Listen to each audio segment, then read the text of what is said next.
امام احمد رضا خان فاضل بریلوی کی درگاہ پر ان کے بڑے شہزادے حجت الاسلام مفتی حامد رضا خان حامد میاں کے عرس کا رات اختتام ہو گیا۔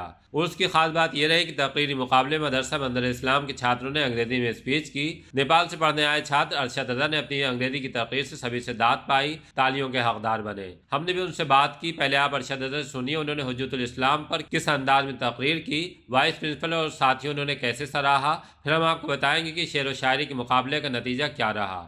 مدرسے کے پڑھنے والے بچے مدرسے میں پڑھنے کے بعد اسکول کالج گئے، وہاں سے انہوں نے ڈگری حاصل کی، کوئی IAS بنا، کوئی IPS بنا۔ اس مدرسے کے بچے کی بات بتا رہا ہوں جو شروع سے مدرسے میں پڑھے، تو مدرسے کے بچے ذہین ہوتے ہیں، انہیں کبھی ٹیوشن کی ضرورت نہیں پڑتی۔ ماشاءاللہ ابھی آپ سنیں گے مولانا ارشد یہیں کے اسٹوڈنٹ ہیں، انہوں نے رات تقریر کی تھی انگلش میں، سارے اساتذہ اور جو ہمارے یہاں پر انگلش ٹیچر ہیں ماسٹر کمال صاحب ماشاءاللہ بڑی تعریف کر رہے تھے۔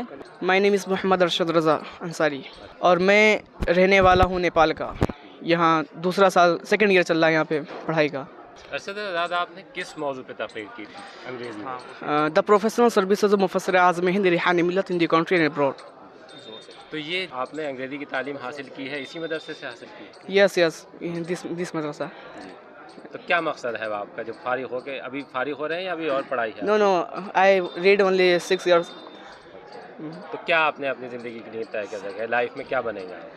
I want to become an Islamic scholar and preach the message of Allah Hazrat to all over the world. First of all, I don't know so much English, but I practice.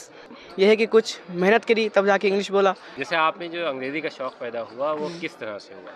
انگریزی کا شوق تو مجھے بچپن سے ہی تھا۔ تو جب آپ کو یہ شوق پیدا ہوا تو اس کے لیے آپ نے یہ راستہ چنا کہ مدرسے ہمیں جا کے پڑھنا ہے، یا جیسے اور بچے کانوینٹ اسکول میں پڑھتے ہیں؟ نہیں، پہلے میں اسکول میں ہی پڑھتا تھا، پھر ذہن میرا ہوا، بس میں یہاں سوچا کہ بریلی شریف چلا جاؤں گا مدرسے میں پڑھنے کے لیے، بس وہاں نیپال سے یہاں چلا گیا پڑھنے کے لیے۔ لائف کا جو ٹارگیٹ آپ نے طے کیا ہے وہ کیا؟ لائف کا ٹارگیٹ یہی ہے کہ یہاں پڑھنے لکھنے کے بعد بس جب یہاں فراغت حاصل کروں، بس نیپال میں جاؤں اور وہاں اعلیٰ حضرت کا پیغام، وہاں اعلیٰ حضرت کے پیغام وہاں تبلیغ کروں اور وہاں اعلیٰ حضرت کے بارے میں سب کو بتاؤں کہ اعلیٰ حضرت کون ہیں۔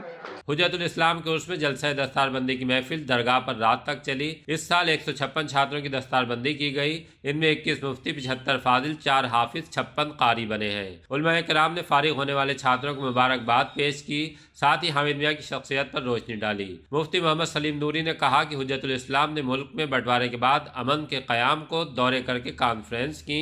اس کے بعد رات 10:35 پر حامد میاں کا قل ہوا۔ سجادہ نشین مفتی محمد احسن رضا قادری احسن میاں نے بھائی چارے اور خوشحالی کے لیے دعا کرائی۔ اس دوران عقیدت مندوں کی درگاہ پر بھیڑ موجود رہی۔ درگاہ اعلیٰ حضرت کے پرمکھ مولانا سبحان رضا خان سبحانی میاں نے تقریر میں پہلا انعام حاصل کرنے والے قرأت کے چھاتر ارشد رضا، شعر و شاعری مقابلے میں پہلا انعام پانے والے رہبر عالم، دوسرے استھان پر رہے مناظر حسین اور تیسرا انعام حاصل کرنے والے فیض رضا کو سمانت کیا۔ سبھی چھاتروں کو ڈگریاں بھی سونپی گئیں۔ میڈیا پر بھاری ناصر قریشی نے بتایا کہ انعامی مقابلے کے لیے جج ڈاکٹر اعجاز انجم، مفتی افروز عالم، مفتی معین الدین، مولانا کوکب اختر کو بنایا گیا تھا۔